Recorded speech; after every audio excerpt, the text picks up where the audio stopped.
মাত্র 6 বছর বয়সে অভিনয়ে অভিষেক হয়, পরে পেয়েছিলেন অস্কার মনোনয়ন।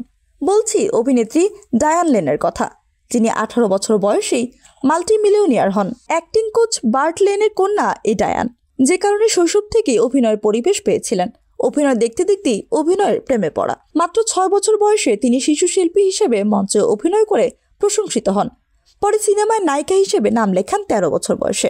যুক্তরাষ্ট্রের টিনেজারদের নিয়ে আ লিটল রোমান্স ছিল তার প্রথম সিনেমা। প্রথম সিনেমা দিয়েই নবাগত হিসেবে পুরস্কার জিতেছিলেন। প্রথম সিনেমাতেই সহ অভিনয় শিল্পী হিসেবে পেয়েছিলেন লরেন্স অলিভিয়ার মতো তারকা। পরের বছরেই তাকে নিয়ে টাইম ম্যাগাজিনের কাভার করা হয়েছিল।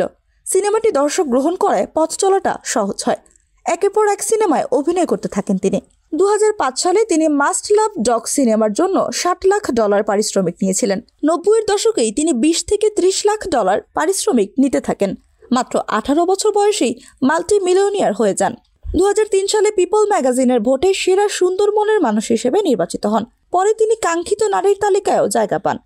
তারকাদের পছন্দের কত কিছুই না থাকে, এই অভিনেত্রীর সবচেয়ে বেশি পছন্দের ছিল ঐতিহ্যবাহী পুরনো ফার্নিচার সংগ্রহ করা। তিনি পায়ের উঁচু হিলও সংগ্রহ করতেন।